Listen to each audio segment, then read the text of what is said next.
friends, welcome to day 29 of MERMAY 2018. 29? 29. Hello everybody, this is Steve. 29 is sad, you know why? Why? 30 then 31. 30 days, 30 days have September, April, June, and November. Yeah, All and the I rest wish have May. 31.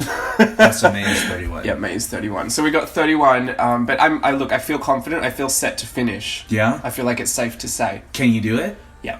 Are you sure? Can do it, definitely. You have time. Can do attitude. There it is. I like that. Look, I brought Steve in because who knows if I'll be able to get him in for the next 2 days. We still have a recap video, which might be fun as well. But either way, I mean, you'll be in videos again. Yeah, hopefully, maybe. It's just, we get so used to it in these monthly challenges, having people pop up so often. So it's a little sad. I know. For everyone to go on a bit of a break. I know, so maybe this one might be my last one. Maybe you could start making videos and I'll just upload Let me add to my plate, please. Yeah, for sure. Speaking of adding to your plate, well, not adding to your plate, but Steve is too busy to be doing videos for me. You just finished your blog. I'm going to plug Steve's blog here because I'm shameless, and I'm just going to do it. But shameless, or are you just finally happy that I did it? I am so happy. You guys know what I'm like, right? You hear me all the time. I have zero patience for bludgers, and Patience for anything. Zero patience. Yeah. Period. Mm-hmm. But the thing that was really bothering me is that I knew how great these photos were, and I knew that this was such a departure from what Steve was used to, that we were doing this. This is the Harry Potter as an inspired fashion editorial. Harry Potter meets Gossip Girl meets Scream Queens. Yeah.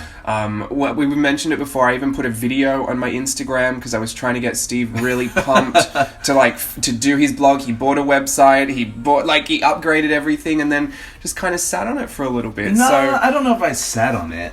you slept on it? Just waited patiently for it? Look, yeah, you're busy. Super busy.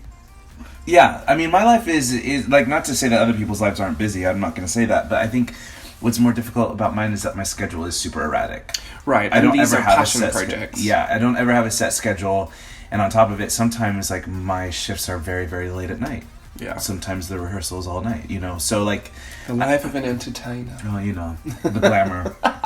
So yeah, it is kind of, just because it was more of a passion project, it was just harder to narrow down the timing with it. And there are some things that, because I am just like many of you guys, can become so indecisive, and it's hard for me to define exactly what I want to show. And like when you do a big old shoot of, you know, you have 1,500 images, culling the images down to like the 20 or 30 best images is so difficult, because I look at what to maybe the normal, not even the normal person, but anybody else would see two images that are essentially the same, but I see something that is so different in each of the images. Steve will stare at them for hours.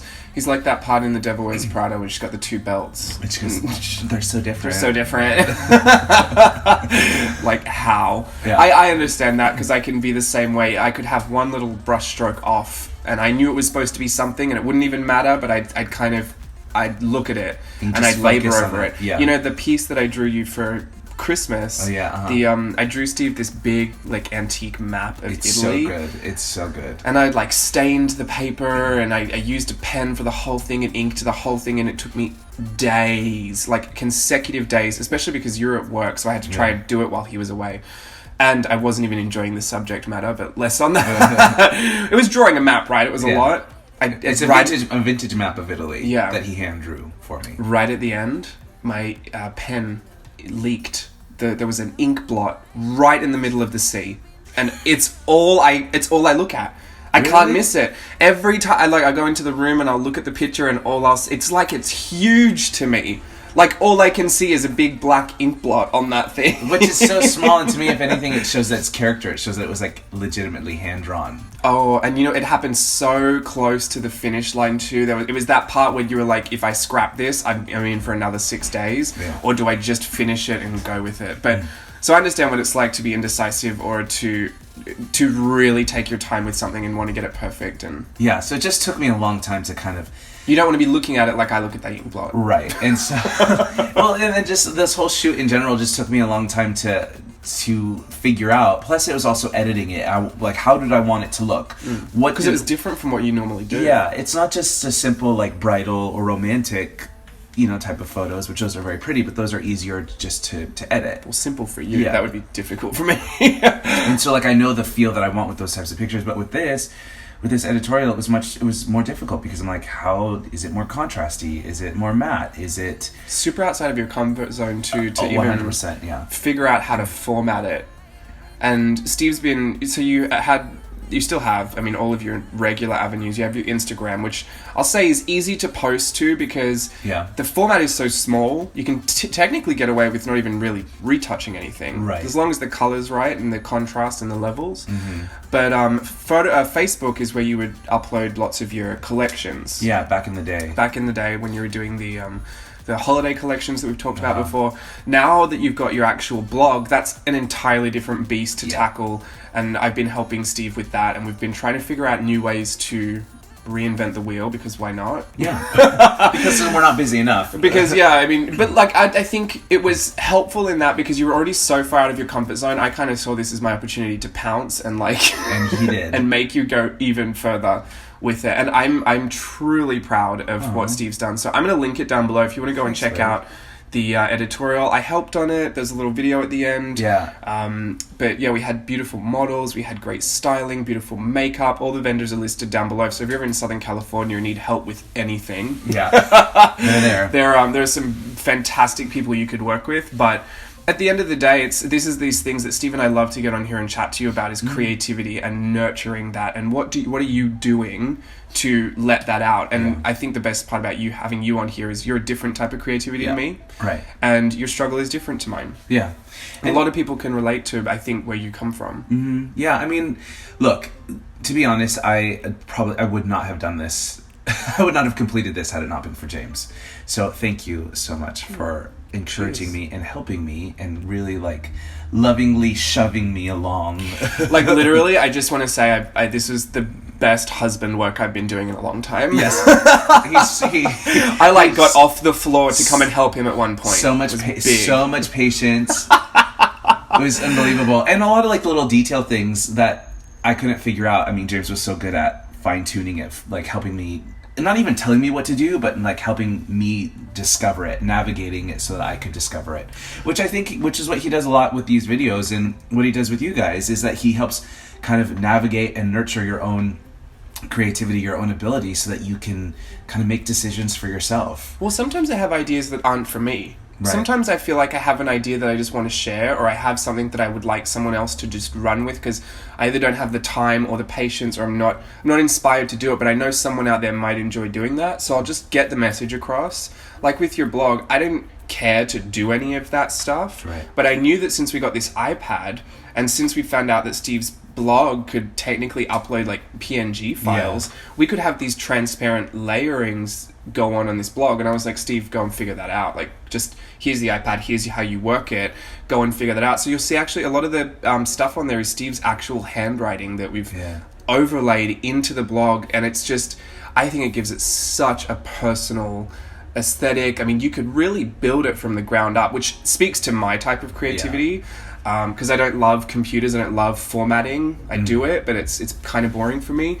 But once we saw that we could do that, I think your brain kind of went, oh, yeah, I can do all this now stuff. I can do everything. And like, you can also add parts of your shoots that maybe you couldn't actually capture on the day, or that were maybe too expensive to try and logistically figure out, so I think the possibilities are so great. It's going to be a challenge to get you to do your next one, I'm sure. But such is life. Look, we're busy, but we have to make time for this stuff because I see how proud you are of it. Yeah, I'm super proud of it. Thank you. And I'm actually really happy that I did it. And like now in hindsight, now that it's officially up and done, it's like, here it comes. Oh, why did I waste so much time? Why did you, Steve? I don't know, and that's the thing, because I get in my own head like anybody else. Like I get into my own head about like, is this good enough? Am I doing my best? Have I figured out all of my resources? Have I really kind of thought this through? Which is so different because with you're like, nah, make the decision, done and done. Yeah. Well, I can always do it again if it's not good. It's like you're like your mom. My mother-in-law is one of the most decisive people in the world. to the almost She's to a gonna watch fault. this. Yeah, almost to a fault. Where like I come from the school of thought where it's like you kind of consider everybody, whatever everybody else has to say or think. And No, I wasn't taught that. my mother-in-law is not like that at all, and it's one of the things that I appreciate about her and that I've learned, that it's like, no, this is it. Yeah. I actually heard Steve have a discussion the other day that sounded very much like my mum was just speaking through him. He was saying, like, say what you mean what you say.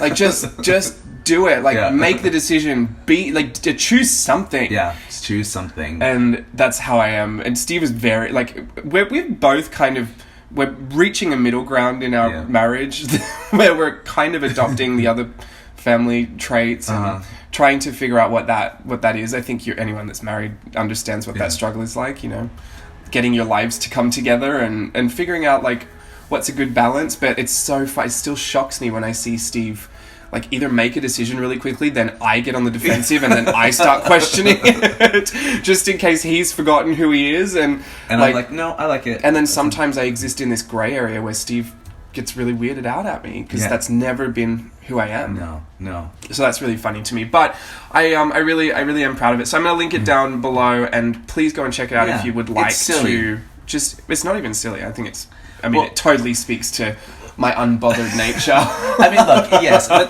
the aesthetic is silly. Little backstory really quickly. I get a lot of my ideas in the shower, and I love the story. I love Harry Potter. I think it's such an incredible story. I think J.K. Rowling did such a fascinating, incredible job of creating this three-dimensional world that is legit and real and feels real and very tangible. And I love that it's kind of expanded into Fantastic Beasts and all those other kind of avenues within that world of Harry Potter. And while I love it, I wanted to create something that wasn't accessible to us, like something that you can experience via the movies or the theme parks. And so I thought, what if... Or even to an extent, fan culture. Yeah, to fan culture. It is fan culture, but not obvious fan culture. It's not cosplay. It's not cosplay at all. And so I thought, you know what? What if, like, Harry Potter, like...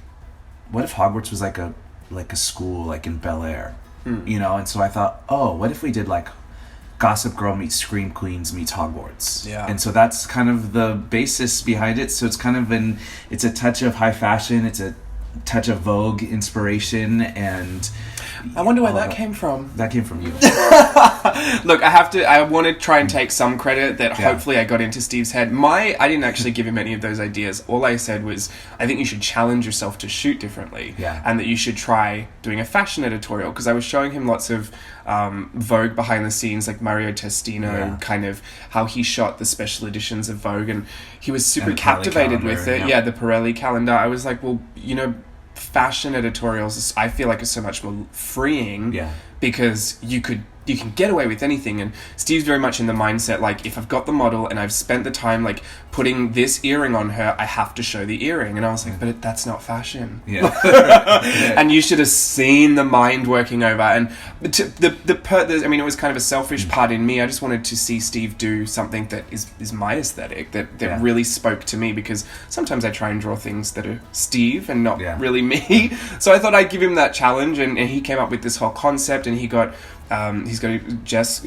did an incredible job styling that as well. And one of the models was also stylish. She has a really fascinating sense of fashion, and they were cool people. Honestly, I felt a little out of my league with the four of them. I like to think I could hold my own, but the beauty was just off the charts that day. So I looked like a gremlin behind that camera. No, it was really interesting to see it all start to come together. I mean, initially I was like I want to do like a Harry Potter shoot, but I don't want to do like cloaks and wands, even though I had some. You are such a liar. Listen, I had some there just in case for props. This thing over here had 45 different wands to choose from. He even thought at one point they'd be like stirring a cocktail with the wand. And because I was like, I wanted to kind of be a little irreverent with it. And I was like, like Harry Potter, but like sexy Harry Potter. I know. But that didn't really work. And so I was like, but not sexy Harry Potter. I don't want. I was like, Steve, no. I don't want them wearing like cloaks and nothing underneath their wizard robes. None of that. It was a big adventure, I think, for a lot of us to all come together in our talents and to do something that we were all kind of like inspired to do, but a little nervous to do. Yeah. And I think it was fascinating for me to watch you, and you kind of did exactly what I thought you might do. And freak out. Steve approached it from like how you would expect any professional photographer that does, weddings and client-based work to approach it. You think about what the people that are in it and what is fair, what's a fair amount of number of photos for someone to be in, make sure that everyone's featured, make sure that everything that when you go to a wedding, people have spent money on every aspect, so you have to photograph every aspect and deliver it. And I was like, Steve, don't worry. If the socks are in a photo, the socks are in a photo. If they're not, it actually makes a difference if someone feels good in their,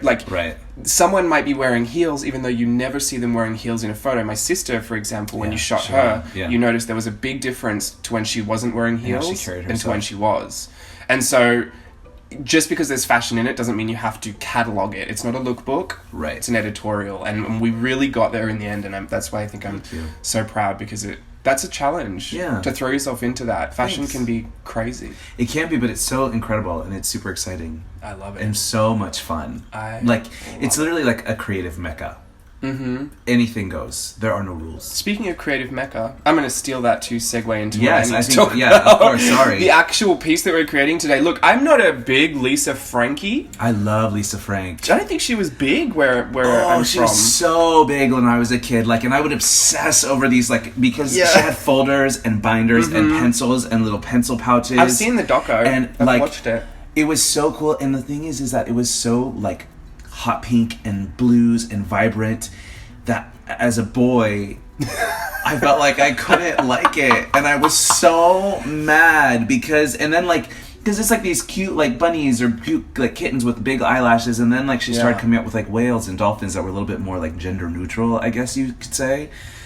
But I was so obsessed with the colors and how vibrant and how bright it looked, and I wanted some, but I never felt like I could ask for them or have them. Yeah, well, I mean, this piece today is giving me a little Lisa Frank, totally. Even though it wasn't totally inspired. It was actually the mecca, the fashion mecca of the world, Harajuku. Yeah, Japan. Harajuku. We are obsession. Yes. About Harajuku. Anything Japanese in particular. I think it was one of the first questions when we opened up the floor at the start of MERMAY to chat a bit about Japan and what it was like to live there. And we've got stories for literally millions of years. Yeah. But we'll discuss a bit of Harajuku today, I reckon, because this is the inspo. Well, yeah, and I remember, look, honestly, my first introduction. Gosh, I can't talk. He used up all of his creative energy on the blog post. One of my very first introductions to Harajuku was Gwen Stefani's Harajuku Girls, that song. Ditto! Yeah, and so I was like, what is this? She had Bratz dolls in the movie, in the music video. And I was like, what is this Harajuku Girls? And so then, once I saw the video and I was like, oh, it's Japanese fashion, I totally get it. Love Angel music, baby. Yeah. And then when I lived in Japan, I didn't realize how close I was to Harajuku. Mm-hmm. 40 minutes, 30 minutes on the train away? Yeah. Literally the Mecca. Two trains, kind of 30 minutes. Yeah. It was... Here's the thing too, Harajuku is mostly famous for Takeshita Dori, which is the little Takeshita street that everyone goes through. Most people don't know this, but if you just walk in the street parallel to that, or if you just cross the road, Harajuku is a district. Right. It's not just that one street. Yeah. And the culture and the fashion generally lies outside of Takeshita Dori. That is the street you want to go down. You have to as a tourist. You just have to walk it. But and there's fun shops in there. Ouigo's in there. We love a bit of Ouigo. We even went down there in our vlog, Japan vlog. Well, we went to the little cat cafe that was on Takeshita. Yeah. So there's tons to do down there. Yeah. It's actually kind of crazy, and it's right across from the station. As soon as you get off the train, you just walk across. But we actually do typically... We do. What I remember of us doing is that we would always just get off at Shibuya and walk to Harajuku, because it's just down the road. Like a 10-minute, 15-minute walk. Yeah, and you do everything in Shibuya on the way. But specifically Harajuku, there's the district, there's a part of Harajuku that has all of the high-end, you've got your Chanel, your Dior. I went in once, and I had got... Maybe it was my second or third paycheck when I was working there. Remember, I'm straight out of high school at this point. Right. And typically, most of us that were doing contracts out there would get our first paycheck, we'd go to the Mac store and get a MacBook. Right. It was just a done deal. Right. You just did that. Right. So I think I went with my like second paycheck or something, and I went into Dior and I saw these pants that were just so unbelievably extravagant. They were fully gold sequined, but also had like lots of other gemstones just all over the pants. They were suit trousers. No, they were $13,000. Oh no. But seriously, almost thought, well, I could save. They could be like my first contract pants. No, that was back when I honestly thought like I was doing a stint and then still going into fashion design. I mean, $13,000. What would you do? I mean, I'm sure they're fabulous pants. You probably still have them right now. Yeah, just wouldn't fit them. Remember, look. Here's the thing too. That first contract, I hadn't finished going through puberty yet. I went back when I was 21, and I was literally 3 sizes bigger. That's so funny. Just naturally. Like your shoulders haven't even finished growing at that point. Of course. But yeah. So Harajuku. What else? So if you just go across like literally just any other side street. I went down to everything. Yeah, there's so many more random stores. Like that's where Lady Gaga goes shopping. Yeah. There's this one store I went down to. It's called Dog. Just Dog. Well, and like even like Dog. Period. And down there is crazy stuff that you'd expect. Like it's almost as though all of your wildest teen fantasies in art class or like art and design. You know how you're like trying to throw everything on a mannequin. Right. If someone finessed that, refined it, and stuck a tag on it, and made it accessible, like as in. And accessible and acceptable. Oh yeah, like you can wear anything. That stuff isn't avant-garde in Harajuku. That is street style. Yeah, and that's also what goes into like the Lolita fashion that everybody talks about. Which was interesting because we didn't see too much of it the last time we were there. No, I was shocked. I saw some of them up in a window, and I looked up and I gave them a wave, and they waved back. But I feel like they worked in a store. Yeah, store. But I mean, even so, I feel like they've kind of hidden, tucked away because they don't like their photos being taken. They may have gone. I mean, you have to be respectable. Japan is a culture of respect, and I could totally understand why once Harajuku became popular, like the Sundays where people used to gather and the weekends and have their photos taken. That was a big personal time for Harajuku, like for all the cosplayers and essentially what we would know them as. But the Japanese would get together, and that was their. It wasn't for tourists. It wasn't a spectacle for people. No, it was their hangout, their aesthetic for them, their way to express themselves. It was their get-togethers. Yeah, right. But obviously it became a big thing because that's something that we're totally not used to. And, it's so funny because that kind of culture in the States is actually a little more socially outcast. Almost, I would think. Yeah, I think now through like Instagram, it's starting to become big conventions. Yeah, it's starting to like kind of make a bigger wave. Yeah, and I think people are viewing it differently. It's not so much like nerddom or nerd culture, but it's now more of an expression, a form of self-expression. What's more recognized as well as Japanese. Yeah. So it's not like, oh, there's this random chick down there that looks like she's dressed like a little doll. Right. They're like, oh no, that's that Japanese style. She must be into it. Yeah, and I've seen it. I see it even at the park. Yeah. Yeah, people walking around doing their thing. So I used to, a lot of lady fashion, I used to see filter through Expiari as well. Yeah. And I didn't see that either. It's in the summer, you'll still see everyone's wearing yukata, you'll still see everyone's wearing kimonos and little tabby shoes, but the actual full-on Harajuku street style that you might come to expect and know, it wasn't as prevalent. Yeah, I'm sure they still have their meetings and their hangouts and stuff, but we just didn't see it. Maybe just down a different road. Yeah, probably it's that easy. Yeah. But that is my encouragement for you. If you do go to Harajuku, please definitely go down to Takeshita Street. But just for the fashion alone, because it's just so interesting and unique. Definitely get off that side, get off the main street. Yeah. Get off the main drag, cross the road, go down a side street. Honestly, you'll get lost, but any train station will take you back to Tokyo. Yeah, even like I thought like the thrift stores were so different and so unique too, because it was vintage clothing, not just like old clothing. Like it's sourced. It's sourced vintage, like denim, everything else, and it's so interesting and super duper unique. Some of them are really specific sections too. Like I saw there was it was specifically 80s bomber jacket style, like Disney jackets. Yeah. But literally every single one of them from the 80s, every single one of them they're not in pristine condition, but they're also not like tattered and battered. Right. They're Even- No, even like Barbies. Remember, like they had like full like vintage Barbies. But vintage like from like the 80s. Well, those and had 90s, 80s, yeah. right? And just like in their boxes still that you could buy if you wanted. And Yeah, I it was thought they were just- decoration. There's a little price tag. Yeah, like kids' toys. And I'm like, I used to play with that. There are actually some people that shop for those stores. Yeah. Like in the States, because I mean, yeah. But it's just so interesting that it's so available and ready there. Yeah, and I think that was one of the most freeing things for me, especially at a time in my life where fashion was kind of everything to me. Yeah. The freedom I felt to walk around in whatever I wanted. I mean, I don't know if there was any time I went out with people, you know, in my cast or like in... Having to think. Well, I didn't have to think, but also they were wearing like pastel pink wigs, Yeah. like before Kylie Jenner was even born. Yeah. But you know, like that culture has existed. One of the funniest things I will also mention as well is that when I first left Japan, and I remembered all the fashions because I had bought into it, right? You're wearing it, you're living there, you want to be a part of it.